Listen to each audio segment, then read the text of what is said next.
கதையை சொல்லுகிறேன்.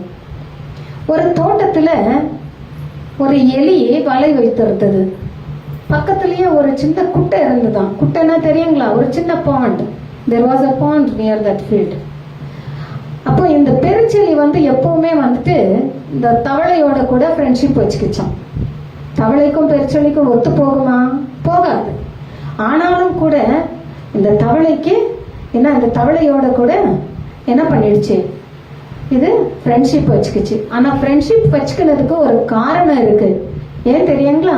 இந்த தவளைய போல எப்பொழுதுமே தண்ணில நீந்தி அது போல நான் அழகா சந்தோஷமா நீந்திக்கிட்டு இருக்கணும்னு இந்த பெருச்செலிக்கு ஒரு ஆசை. அதனால எப்படியோ போய் குட்டை கிட்ட அந்த தவளை கிட்ட ஃப்ரெண்ட்ஷிப் வச்சுக்கிச்சு. கொஞ்ச நாள் இவங்க ஃப்ரெண்ட்ஷிப் நல்லா தான் போச்சு. ஒரு நாள் தன்னுடைய ஆசைய தன்னுடைய நண்பன் கிட்ட சொல்லுச்சு. ஐயா, எனக்கு ஒரு ஆசை இருக்கு, நான் சொல்லட்டுமா? ரொம்ப ஆவலா கேட்டுச்சு. ஏன்னா எப்பவுமே கேட்காத ஃப்ரெண்டு ஒரு ஆசைய சொல்றேன்னு சொல்றாங்க. என்னப்பா ஆசை சொல்லு, நான் உனக்கு நிறைவேற்றி வைக்கிறேன் அப்படின்னுச்சான் தவளை. எனக்கு உன்னை போல தண்ணியில நீந்தணும்னு ஒரு ஆசை. எனக்கு எப்படியாவது தண்ணியில நீந்த வைப்பியா? அதுக்கு என்ன, கவலைப்படாத. உன் காலையும் என் காலையும் சேர்த்து என்ன பண்ணிடலாம், கட்டிடலாம். நான் நீந்துறேன் இல்ல தண்ணியில, அப்ப நீயும் என் கூட சேர்ந்து நீ நீந்து. அப்ப நீ தண்ணியில என்ன பண்ண மாட்ட, மூழ்கி போயிட மாட்ட அப்படின்னு தவளை ஒரு ஆலோசனை கொடுத்துச்சான். காலை கட்டிட்டு தவளையும் பெருச்சாளி ரெண்டு பேரும் தண்ணிக்குள்ள குதிச்சாங்க. தவளை எத்தனை நேரம் ஆனாலும் தண்ணிக்குள்ள நீந்தி நீந்தி சந்தோஷமா இருக்கும். ஆனா பெருச்சாளி ஆகப்பட்டது அதால சந்தோஷமா இருக்க முடியாது. கொஞ்ச நேரத்துல மூச்சு திணற ஆரம்பிச்சிச்சு. மூச்சு திணறி திணறி தவளை சந்தோஷத்துல வெயில பார்த்ததும் தண்ணிக்குள்ள இன்னும் சந்தோஷம் வந்ததுனால உள்ள முங்கி முங்கி தவளை சந்தோஷமா ஆட ஆரம்பிச்சுது. ஆனா பெருச்செலியோ பரிதாபமா இறந்து விட்டது. ஹல்லேலூயா! பரிதாபமா இறந்து விட்டது. இப்ப தவளைக்கு தெரியல பெருச்செலி செத்து போனது. அது சந்தோஷமா தண்ணியில சுத்திட்டு இருக்கு குட்டையில. மேல வானத்துல இருந்த ஒரு பருந்து செத்து போன பெருச்செலிய பார்த்தது. பார்த்து உடனே கீழே தாவி பெருச்செலிய அப்படியே கவிக்கின்னு எடுத்துட்டு போச்சு. பெருச்செலியோட கூட சேர்ந்து உயிரோட இருந்த தவளையும் மேல போயிடுச்சு. அருமையானவர்களே, இது ஒரு வேடிக்கையான கதை தான். ஆனாலும் கூட இதனுடைய உள்ளர்த்தம் என்ன என்று சொன்னால், இந்த உலகத்தில் இருக்கிற ஆசா வாசங்களும், இந்த உலகத்தில் இருக்கிற பாவ ஈர்ப்புகளும், இந்த உலகத்தில் இருக்கிற பேர் புகழும் இந்த பெருச்செலி எப்படி தண்ணிக்குள்ள நீந்த ஆசைப்பட்டதோ அதே போலதான் நம்ம இழுக்கும். ஹல்லேலூயா! இயேசு கிறிஸ்துவின் மகிமையை காண ஒட்டாதபடிக்கு, அவருடைய உயிர் தெழுதலுக்குள்ளே நாம் பங்கு பெறக்கூடாதபடிக்கு நம்ம இந்த உலகத்தில் இருக்கிற ஈர்ப்புகள் இழுத்து கொண்டே இருக்கும். ஹல்லேலூயா! மரணத்தை ஜெயித்த இயேசுவை பார்க்காமல் நமக்கு மரணத்தின் வழியா இருக்கிற உலகத்தின் குட்டைய நம்ம சுத்தி சுத்தி பார்க்கிறோம். ஹல்லேலூயா!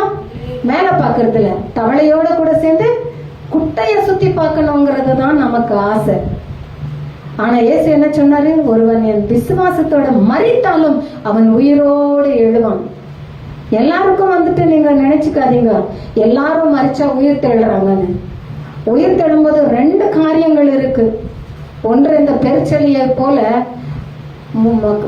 கம்ப்ளீட்டா அழிந்து போகிறது, அதாவது பரம பாதாளத்திற்கு கடந்து போகிறது. ஏன் தெரியுங்களா? இயேசு கிறிஸ்துவை தேவன் மரித்தோரிலிருந்து உயிர்த்தெழ செய்தார் என்று உன் வாயினாலே அறிக்கையிடும் பொழுது நீ ரட்சிக்கப்படுவாய். ஹல்லேலூயா! உன் இருதயம் கடினப்பட்டு நான் இயேசு பக்கம் திரும்ப மாட்டேன், நான் குட்டைக்குள்ளதான் சுத்தி வரேன் அப்படின்னு சொன்னேன்னா, பிசாசானவன் உனக்காக ஒரு காரியத்தை வைத்திருக்கிறான்.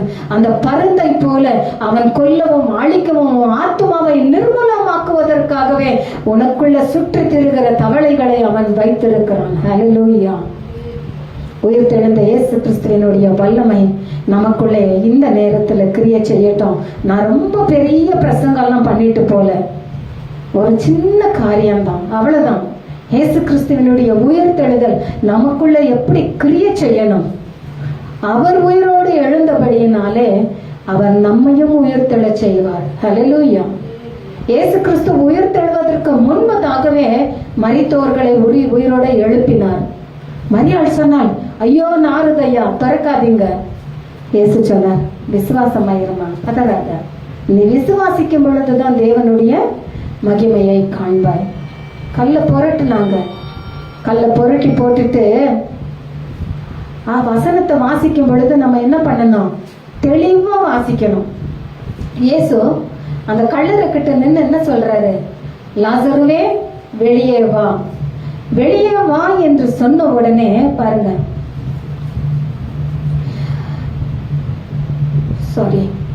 யோவான் எழுதின சுவிசேஷம் 11வது அதிகாரம் 43வது வசனம். இவைகளை சொன்ன பின்பு லாசருவே வெளியே வா என்று உரத்த சத்தமாய் கூப்பிட்டார். 44வது வசனத்தை கவனிங்க. அப்பொழுது மரித்தவன் வெளியே வந்தான். அவன் கால்களும் கைகளும் பிரேத சீலைகளினால் கட்டப்பட்டிருந்தது, அவன் முகமும் சீலையினால் கட்டப்பட்டிருந்தது. இயேசு அவர்களை நோக்கி, இவனை கட்டவிழ்த்து விடுங்கள் என்று சொன்னார். ஹல்லேலூயா. அநேகர் என்ன நினைச்சு நிக்கிறோம்? வெளியே வான்னு சொன்ன உடனே அவன் கட்டெல்லாம் அவிழ்க்கப்பட்டு எப்படி வெளியில வந்து நிக்கிறான்னு. ஹல்லேலூயா. அப்படி கிடையாதுங்க. பிரேத சீலைகள் கட்டப்பட்ட வண்ணமாகவே கைகள் கால்கள் கட்டப்பட்டிருக்கு, மூஞ்சி கட்டப்பட்டிருக்கு. கட்டப்பட்ட வண்ணமாகவே வெளியிலே தேவனுடைய வல்லமை உள்ளே புறப்பட்ட உடனே கல்லறையில் இருந்த மரித்த சரீரத்திற்குள்ளே, அழுகி கொண்டிருந்த சரீரத்திற்குள்ளே ஒரு புது உயிர் வந்தது. ஹல்லேலூயா. அப்படியே சேலை கட்டப்பட்டவனை அந்த வல்லமையுள்ள வார்த்தை அவனை இழுத்து கொண்டு வந்து நிறுத்தியது. அப்புறம் தான் இயேசு சொல்றாரு அவனை பார்த்து, அவனுடைய கட்டுகளை அவிழ்த்து விடுங்க. ஒரு விதவை அழுதுட்டு இருக்கான். யோவா, என் வாலிப பிள்ளைய நானு பறி கொடுத்துட்டனே. கல்லறைக்கு தூக்கிட்டு போறாங்க பாருங்க. இயேசு கிறிஸ்து அங்க வந்து நிற்கும் பொழுது பாடைய தொட்டுட்டாரு. தொட்ட உடனே மரித்த வாலிபன் உயிரோட எழுந்துட்டான். இயேசு கிறிஸ்து வந்துட்டாருன்னா மரணம் இருந்தாலும் அங்க கல்லறைக்கு போக வேண்டிய அவசியம் இல்லை, கல்லறைய குழி நோண்டணுங்கிற அவசியம் இல்லை. ஹல்லேலூயா. இயேசு மரித்த சடலத்திற்குள்ளே ஜீவனை உண்டாக்குகிறவர். ஹல்லேலூயா. அது அழுகி நாற்றம் எடுத்திருந்தாலும் சரிதான், எரிஞ்சு போயிருந்தாலும் சரிதான், ஒரு நாளிலே நீங்களும் நானும் உயிரோட எழப்போகிறோம். எப்படி எழப்போகிறோம்? லாசரு எப்படி அவருடைய வார்த்தை வெளியில வான்னு சொன்ன உடனே கட்டப்பட்ட சீலைகளோடு வெளியே வந்து நின்றானோ, அதே போல தேவ சமூகத்தில் ஒரு நாள் நீங்களும் நானும் எழுந்து வரப்போகிறோம். ஹல்லேலூயா. வேத வசனம் தெசலோனிக்கேயரின் புஸ்தகத்தில் தெளிவாக சொல்லப்படுகிறது. முதலாவது மரித்தோர்கள் தேவனுக்குள்ளே அவரை சந்திக்கும்படிக்காக எழுந்து போவார்கள். உயிரோடு இருக்கிற நாமும் பின்பு இயேசுவை தரிசிக்கும்படிக்காக மத்திய வானிலை நாம் கடந்து போகிறோம். அருமையானவர்களே, இந்த வேத வசனம் நமக்கு சொல்லிக் கொடுத்தது என்னவென்று சொன்னால், நீ விசுவாசித்தால், பார்த்து கொண்டிருக்கிற யாராக இருந்தாலும் சரிதான், விசுவாசிக்கும் பொழுது இந்த உயிர்த்தெழுதலின் வலிமை நமக்குள்ளே கடந்து வரும். அவர் மரித்து மண்ணாய்த்த தேவன் அல்ல கண்டும் காணாதிருக்க கண்ணுந்தும் காணாமல் கேளாதிருக்கிற விக்கிரகமும் அவர் அல்ல.